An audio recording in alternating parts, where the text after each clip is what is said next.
पाठ। महोदय, मान्यता शब्द की हर तरह से मांग आई है।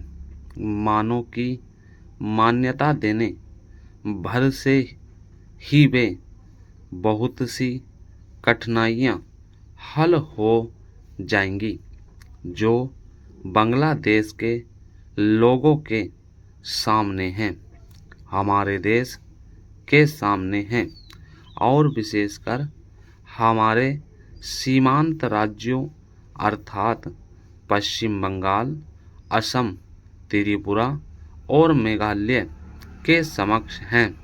हमने इस प्रश्न के हर पक्ष पर बड़ी गहराई से सोच विचार किया है। जैसा कि मेरे साथी ने बताया है, इसकी हम निरंतर समीक्षा करते रहते हैं। हम इसकी प्रतीक्षा नहीं करते कि दूसरे देश इस विषय में क्या करते हैं। इस बारे में या अन्य मामलों के बारे में हम जो कुछ भी निर्णय करेंगे वह स्थिति के हमारे अपने ही स्वतंत्र मूल्यांकन के अनुसार और इस बात को ध्यान में रखकर होगा कि हमारे हित व्यापक अर्थ में किस तरह पूरे होते हैं। कल मैं अपनी वर्तमान कठिनाइयों में से संभावित खतरों और बोझों के बारे में जानबूझकर बहुत संयत भाषा में बोली थी।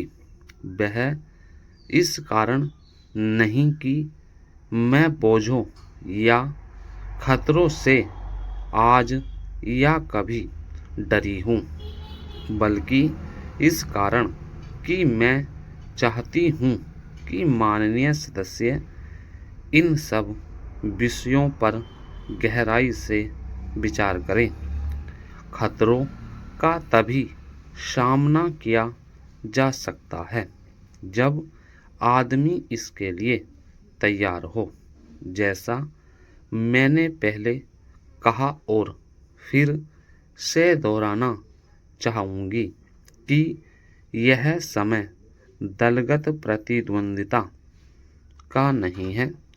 हम सबको मिलकर एक साथ खड़े रहना चाहिए और हमारे सामने जो अधिक काम है उनमें एक दूसरे की सहायता करनी चाहिए।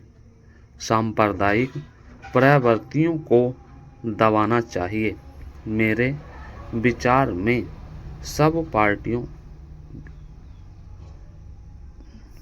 पार्टियों की सहायता करनी चाहिए कि बांग्लादेश और शरणार्थियों का प्रश्न सांप्रदायिक स्तर तक न गिरने पाए, बल्कि अपने सही स्तर पर ही बना रहे, जो राष्ट्रीय और अंतर्राष्ट्रीय स्तर है।